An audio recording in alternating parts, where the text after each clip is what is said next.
الحمد لله رب العالمين، وصلى الله وسلم على سيد المرسلين خاتم الأنبياء محمد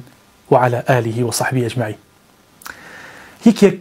لصحابة نازداركاني بيغمري خواه عليه الصلاة والسلام جيرو دي خوي ناخوش بو شو كخوي ليكود خوي ترسناك يبيني بويا ناچار هات خزمت بيغمري خواه عليه الصلاة والسلام فرمي أي سرورم من ككاتيك أخوهم شتي زور غريب ونامو بينم شتي ترسناك وترسيانا بينم هروكو خوما هيك قالي من برجينيكي زور قايم به امشو لخوما صك بلا ماريا هيك قالي ما خريب بمخوا كولمكا هيك قالي دو فشك هيك قالي امشو كدميانا بيروا هيك قالي امشو سري خوم بدسي خوما زور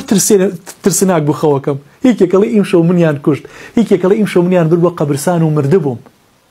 لم جور خوانه برزانم زور بمان اي بيني بيغمري خوار صلى الله عليه وسلم والصحابة كيف خوي فرموي إذا أويت إلى فراشك أجر شويت سرجيكت أم چند عيبك بإذن خوي متعال هيج خويكي ناخوش نابيني تابعني بربة شاوكاني خود بأرامي أخويت وصيتي بيغمري خوا عليه الصلاة والسلام سيون بخوا أجر يما تطبيقي كين همومان بربة شاوكاني خومان بأرامي أخوين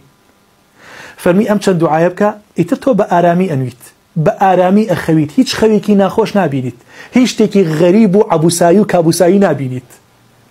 بل أعوذ بكلمات الله التامة من غضبه وعقابه ومن شر عباده ومن همزات الشياطين أن يحضرون أم دعايبك هيج خويكي ناخوش نابينيت أم صحابة ناس دارا وصيتكي في غمري خواهي صلى الله عليه وسلم جيبا جيكرت ايتر هر كاتي بخوتايا خويكي آرامي يكرت دور بولا خوي ناخوش وترسناك وترسينر أقا بعربيش نازاني كرديكي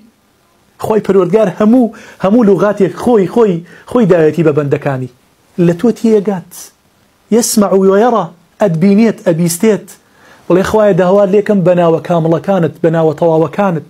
خوايا بمباريزة لعقابت لخشمت لتوريت لسزات خوايا داوار ليكم لشري شرنجيزان بمباريزي خوايا داوار ليكم لوسوسي شياطين كان دورم خيت بمباريزي أما بك برو ناوجيه كتو بخو بإذن خواي پروردگار خويكي آرامكيت إتر تو خوي ترسناك و ترسينر نابينيت خواي پروردگار خويكي آرام ببخشي بهم ولايك من بارك الله فيكم والسلام عليكم ورحمة الله وبركاته.